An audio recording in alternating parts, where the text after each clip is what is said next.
see with the most mat pressure. Yes. In all honesty, in my opinion, she has the highest mat pressure of all the ADCs. So I think that once they come up with a plan, they should be able to kind of arrive at a situation where they can kind of figure out what they want to get out of their champions, I think. Yeah. A lot of our bronze player, or not bronze players, a lot of Please Send Help. They have quite a few champions, but there are some of their people, like Mushu 97, who might have a smaller champion pool. But then again, like I said, a lot of these players don't necessarily have all that many games on their champions or on their accounts, for that matter. So we could be dealing with a Smurf. We could be dealing with a new player. We'll just have to see where they decide to actually end up and what they actually pull out of their hat. Absolutely. So it looks like we are almost ready to go. We got everyone in the channel. Yep. Just waiting for the okay from our judges, and then we'll be launching into game. It looks like actually Team Please Send Help. They all might know each other. Four of them have the same team tag. Not really sure if they decided to do that before the tournament, but if they did, more power to them. It shows a little more team cohesion, and it shows that they're kind of taking this a little more seriously. But otherwise, if they had that club going on before, there's a pretty decent chance that those guys actually have played together and might actually have some strategies that might be pretty impressive to watch. And then Sign Ernie and Sign James, like they belong to Please Send Help, or Yeah. yeah, looks No, like they belong to Go Easy on Us. Go Easy on Us. Yeah. Yeah, they got that swagging out with the exact same player icons on each other. Right. Got that team synergy, trying to bring them together. Right. Like, it's the little things that kind of show that people are kind of paying attention to what's going on. They understand that, yes, it's a team, and we are working as a cohesive unit to try and get this win. Individuality is cool, but at the same time, nothing brings a team together like a jersey. Yeah, they just all roll up, same T-shirt, same jeans. Right. Be like, they're ready to go. Right. And having the same icon is essentially having the same T-shirt in this situation. So, for all of our people currently watching the stream right now, these first few matches are going to be best of ones. So it's pretty much go big or go home. A few people will be going home very shortly. So we'll go ahead and see whether or not some people will crack under the pressure.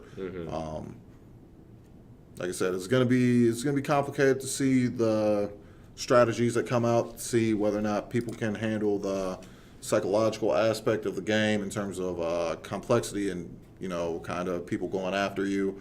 But I know that when we get to our championship match, we will truly have some of the best going for us right now. Absolutely.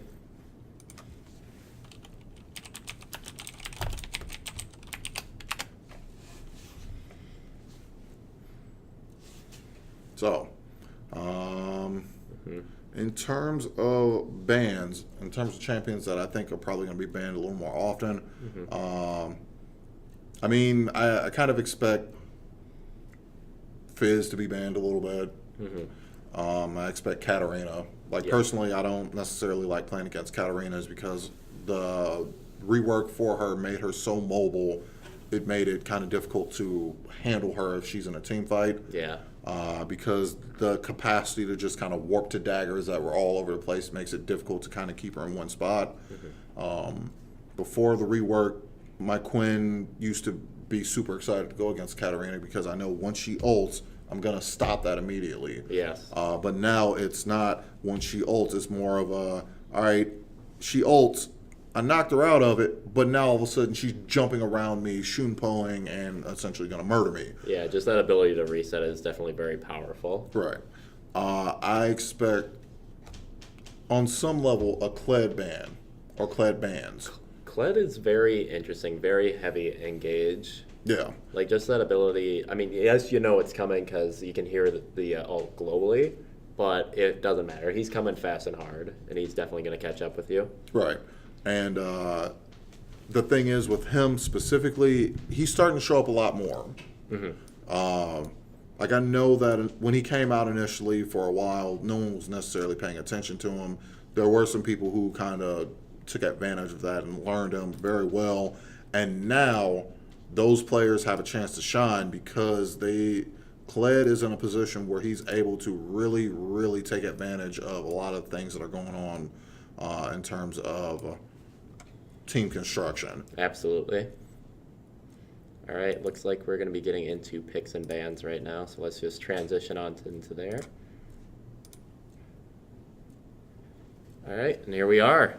So it looks like right away we got a Lee Sin ban, a Vayne ban, and a Lulu ban right off the bat. Right. I'd say I kind of expected the Lulu ban a little bit just because, like I said, she is going to be kind of a go-to support for a lot of people. Right. Plus, you never really honestly know if she might be mid or top for that matter. She's more of a person that's gonna kind of work wherever she needs to go. Yes. Let's see, we have a Talon ban as well as a Vayne and a Jhin ban.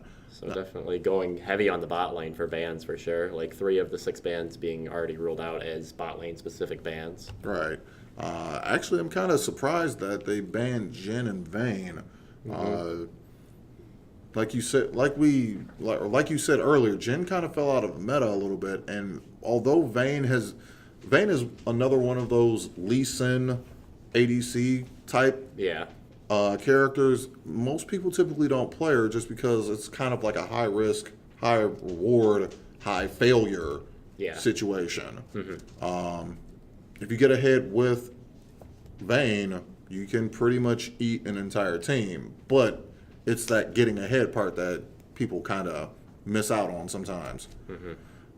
All right, so they banned Nautilus, and it looks like the first pick for this match is going to be Ziggs.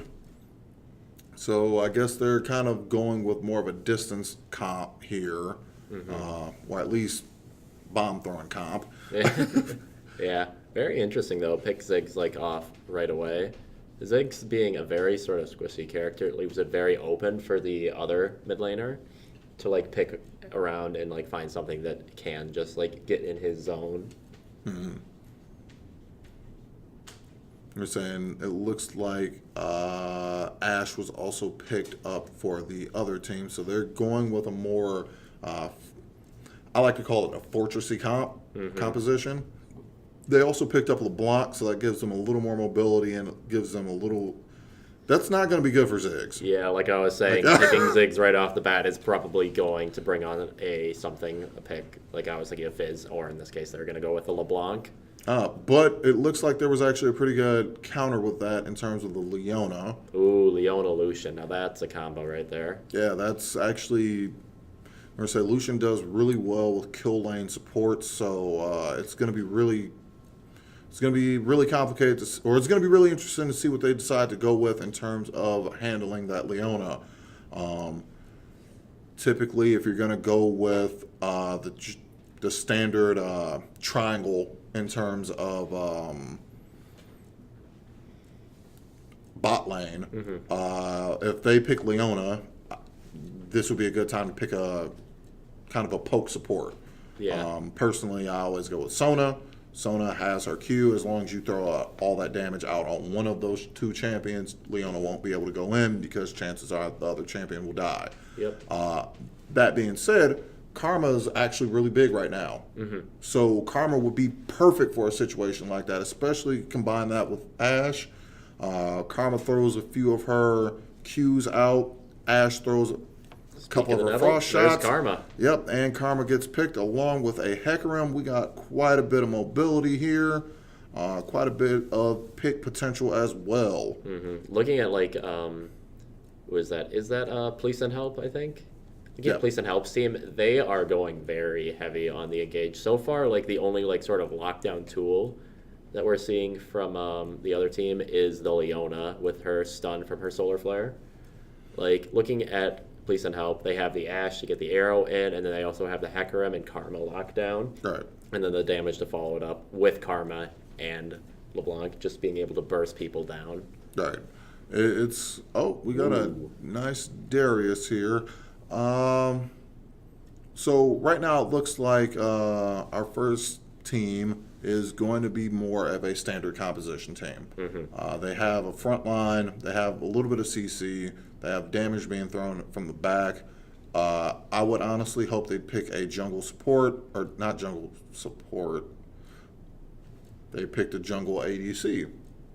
Okay, so this is going to be interesting. I wasn't actually expecting Twitch jungle.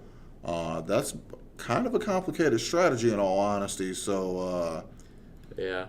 I mean, to think, like, if you're going to go with that strategy, like, sort of that Twitch is going to be going along, you might as well just pick a Rengar. He's already an established jungler, and he does effectively the same thing. right. Yes, he can be seen in his stealth, but, like, Twitch is fully invisible. Yeah.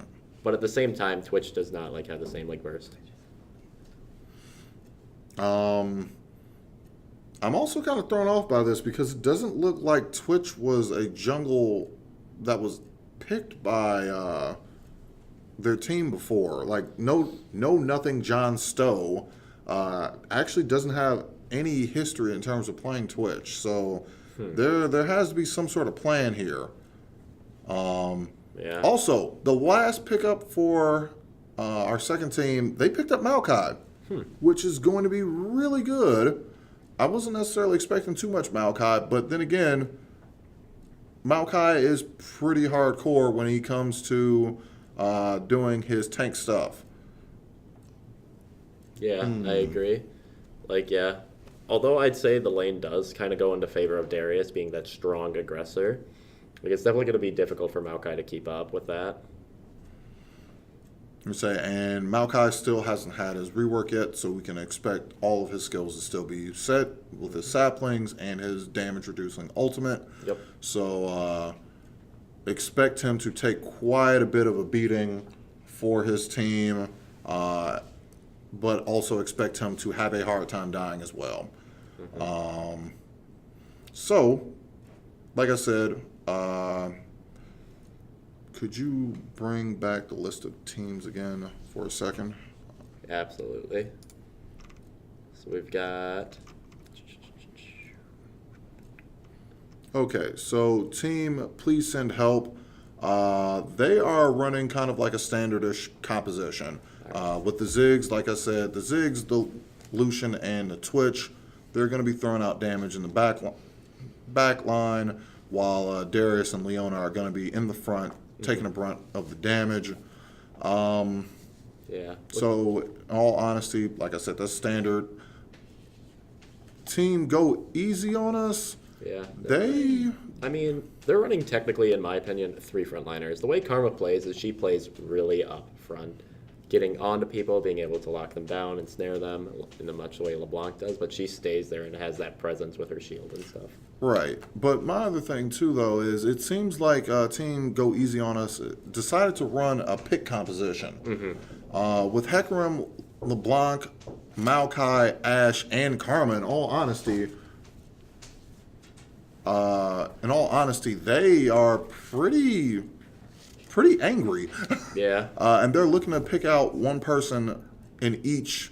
They're looking to pick out people at a time to actually make it so that they win, in all honesty. So, all right. So it looks like we're going to take a quick little break to kind of take care of some stuff on our end. So we will see you in a few.